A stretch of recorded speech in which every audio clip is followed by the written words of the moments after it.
March 19 தான் நானும் அவரும் ப்ரப்போஸ் பண்ணிக்கிட்ட டே. ஸோ அந்த டேவை செலிப்ரேட் பண்ண வேணாமா? ஸோ அவர் ஆஃபீஸ் விட்டு வந்தோடனே நான் கிஃப்ட்லாம் பேக் பண்ணி வச்சுட்டேன்.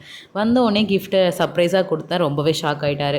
செகண்ட் கிஃப்ட்டை அப்படியே கொடுக்கலாமா அப்படின்னு யோசித்தேன். சரி ஓகே, சின்னதாக ஒரு லெட்டர் மாதிரி எழுதி கொடுக்கலாம் அப்படின்னு சொல்லிட்டு கபோர்டில் கிஃப்ட் இருக்குது, போய் சர்ச் பண்ணிக்கோங்கன்னு சொன்னேன். பட் ஆனால் ரொம்பலாம் அலைய வைக்கல, முன்னாடியே கிஃப்ட் வச்சுட்டேன். அதுக்கப்புறம் ஃபஸ்ட்டு கிஃப்ட் என்ன கொடுத்தேன்னா, ஆக்சுவலாக சர்ப்ரைஸாக ஈகராக ஓப்பன் பண்ணார். என்னவா இருக்கும் அப்படின்னு சொல்லிட்டு ஈகராக ஓப்பன் பண்ணார். ஃபஸ்ட்டு கிஃப்ட் என்ன கொடுத்தேன்னா மேஜிக் மிரர் தான் கொடுத்தேன். ஏன்னா செகண்ட் கிஃப்ட்டு இதை விட பெருசு. ஸோ அதனால் ஃபஸ்ட்டு இதை கொடுத்துட்டேன். செகண்ட் கிஃப்ட் என்னென்னா, எங்களோட மெமரிஸில் ஒரு சின்ன ஆல்பம் மாதிரி போட்டிருந்தேன். சூப்பராகவே இருந்துச்சு. இதை நான் எங்கே வாங்கினேன்றதை கமெண்ட்டில் லிங்க் பண்ணுறேன். இது ஒரு இன்ஸ்டாகிராம் பேஜ் தான், திருச்சியில் தான் வாங்கினேன். கண்டிப்பாக நான் லிங்க் பண்ணுறேன். அது எங்கள் அண்ணா கடை தான். அதுக்கப்புறம் நான் அவர் வாங்கி கொடுத்த ட்ரெஸ் வியர் பண்ணிட்டேன்.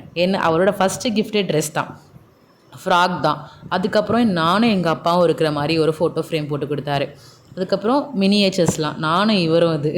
அதுக்கப்புறம் ப்ளசன்ட் ஃபீலாக எனக்கு இருக்கணுமே, ஸ்ட்ரெஸ்ஃபுல்லாக இருக்கக்கூடாதுன்றதுக்காக இந்த குட்டி குட்டி மினியேச்சர்ஸ் வாங்கி கொடுத்தாரு. எனக்கு இது பார்க்கும்போது ரொம்பவே ஹாப்பியாக இருந்துச்சு. அதுக்கப்புறம் எங்கள் ஃபோட்டோஸ் மெமரிஸ் எல்லாத்தையுமே மாட்டி விடுறதுக்காக லைட் கிளிப்ஸ் வாங்கி கொடுத்தாரு. அதுக்கப்புறம் ஜாலியாக என் ட்ரெஸ் எல்லாம் வியர் பண்ணிவிட்டு சரி ஓகே சாப்பிட வெளியே போகலாமேன்னு சொல்லிட்டு நைட்டு வெளியே தான் போயிருந்தோம். நாங்கள் எந்த ஹோட்டல் போயிருந்தோம்னா வேளச்சேரி பட்டுக்கோட்டை மெஸ் தான் போயிருந்தோம். அதுக்கப்புறம் அப்படியே ஜாலியாக ஆக்சுவலாக நானும் அவரும் நான் அவருக்கு வாங்கி கொடுத்த ட்ரெஸ், அவர் எனக்கு வாங்கி கொடுத்த ட்ரெஸ் 2 பேரும் வியர் பண்ணிட்டு தான் போயிட்டு இருந்தோம். ஜாலியாகவே இருந்துச்சு. அதுக்கப்புறம் மேலே போனோடனே பார்த்தா என்ட்ரன்ஸே சூப்பராக இருந்துச்சு. ரொம்பவே ப்ளசண்ட்டாக இருந்துச்சு.